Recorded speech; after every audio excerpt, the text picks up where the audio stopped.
It's your girl Tamara, aka Girl from Harlem. What we got in the building? Um, we got Johnny Coco in the building, all the way Johnny from Coco, tell them who Big it Money, Texas, the is. Trill, Southeast Yeah. Texas. I'm a Texas boy. Big Texas, not Uh, the little. right. Everything is better in Texas. I hate when y'all say that. What does everything big in Texas mean? Tell me about that. You looking at it. Everything is better in Texas. Shit, from the swag, the drip, the sauce. Goddamn me. Shit, the vibe.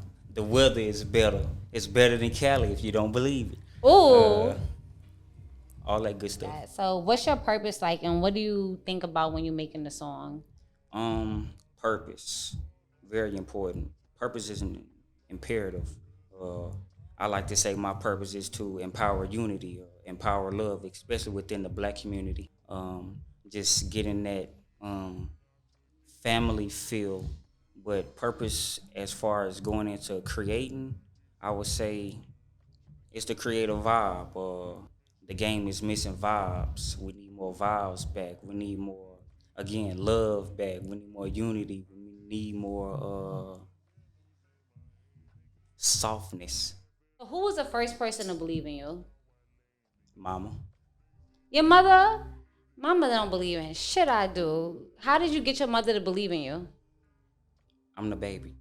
It wasn't that hard. So And tell I'm me the about only your boy. family and that dynamic. Growing up, it was primarily just me and what I say, my three older sisters. But besides that, my stepsisters and my stepbrother on my father's side. So you had like a blended family type Yeah, of thing. basically. How'd that work for you? Beautiful. I can't say that it hindered me. It actually helped me in terms of thinking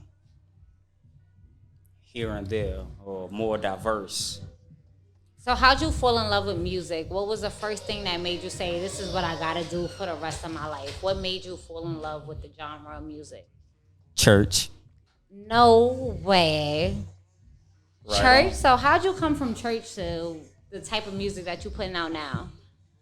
Uh, Believe it or not, just growing up on Pandora, listening to Pandora every day, every night when mama would be working her night shift, I just be hitting every different radio I can, which is dubstep, house music, electric house music, Dr. Dre radio, West Coast radio.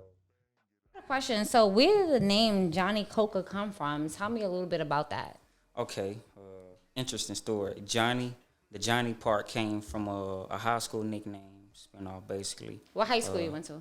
I went to Central before they disbanded it, but I still love them. But damn, Central Medical Magnet High School, class of 2016, Shout out to them. honor graduate at that. Stop it. What was your GPA? You was outside 3.2. being grown? 3.2 even.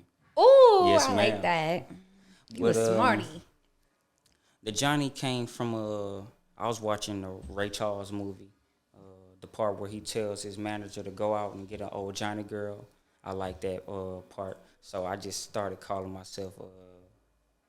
I won't say it on here, Johnny. I like it though. So and so. But my homeboy just started calling me that, Johnny. And then after I graduated, I got into doing music, of course. And I sat in the bathroom for about 12 hours just thinking for no reason with the door closed. And I came up with the Coco. I knew I wanted Johnny, but I didn't know what the second part would be.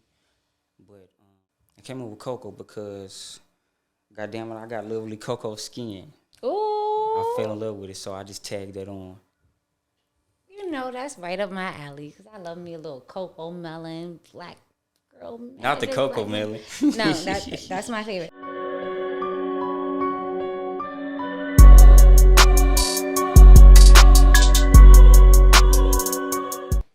If somebody had to describe you in 3 words, your music style, not just Okay. you, your music style, what would be the 3 words that describe your music style?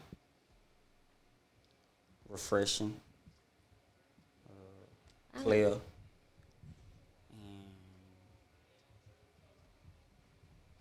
Not refreshing and player. Unique. Unique. I like that.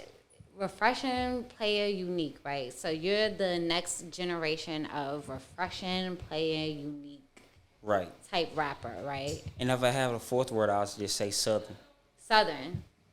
So what differentiates you from northern rappers since you want to be the southern rapper? The way I speak. You think you got a You swag? from New York, right? Yup, that's You what from I'm the asking. North You or think East Coast? You think you But- got a swag that makes you different? Shit, swag is different. I talk slower. I talk sexier, if I do say so myself. Just all around Texas. So, if you wanted your audience right now to know one thing about you, what do you want them to know about you? Shit, right now, one thing I would like my audience to know about me is that I'm dropping on November 11th. Yeah, I am who I am. yeah. Yes, Lord. But on another note, it's not so much as what I want you to know about me. Just get to know yourself better. You can't go wrong doing that. Get to know yourself better. Don't be trying to get to know everybody else in the world before you get to know your goddamn self. That's dangerous. Dangerous. Stay dangerous. Stay on point. Right on. So, you came up in the game right now. You're coming up right in front of us. We appreciate you for even stepping in and taking the time And thank to talk y'all to for us. having me. Of course, if you could give one word of advice to somebody that's trying to figure it out right now, because we all are just trying to figure it out right now, what would you say to the people? Be consistent. If you're playing football, you know you got to show up for practice every day. If you're playing basketball, you know you got to show up for practice every day. It's with the music shit, you got to show up for practice every day. You think you a GOAT from your town, like a GOAT, or do you think you an underdog? I'm both. Tell me why. That's not a Shit, question. just off of me being different. The place where I come from, it's a small country town, Beaumont, Texas. I love you. But y'all be tripping. Y'all be tripping. Tell them about it. We could use more unity and embracing our culture, especially from the place that I'm from, being down south. I won't speak too much on it, but we should support each other more, which should be natural. It should be natural to support each other more. So I say I'm an underdog because in the beginning, and it's still the beginning for sure, but in the beginning, first stage is like first day, first week, first month, whatever you want to call it. Nobody wanted to show me no love because I was different. But now they see a nigga have a little bit motion, they want to be on my tip. How'd you gain that respect? Sorry. By being consistent. Period. By I being like that. consistent. Keep putting it out there. So last question. Who's the biggest goats from your town? From Beaumont, Yeah, I don't know nothing about this. So I gotta step outside of the music space. I gotta shout step out out all of that. I want to know who the goats are from your town. I don't care about music. UGK, Yeah, come on, talk Pimp about C, it. Bun B, Yeah, goddamn me. yeah, give him a And shout even out. to go outside of the music arena, Kendrick Perkins. Yeah, talk about them. Shit. I want to hear everybody from your town. Shout out the legends. We ain't got too many, but shit, even myself. I was about to say you up next. Come on, let them know. Young legend Shout in out the Big making. J, shout out Tizo, JP, Kenny B, and so many others. Don't be offended. Don't be an asshole. I be inside a lot, so don't do that. Last question. What is your biggest goal for yourself? My biggest goal for myself is to remain humble and stay grounded. How we can help you with that? Because it's the ghosts and underdogs. We're trying to make that happen. So. Right on. I'm on the Guy Show. I'm Johnny Coco. I'm dropping I Am Who I Am, my project, November 11th. If you're out in the H in Houston, Houston, Texas, to be exact, pull up to a Tribeca. We gonna be going up, and if you got a little bit extra time, we gonna have an after party.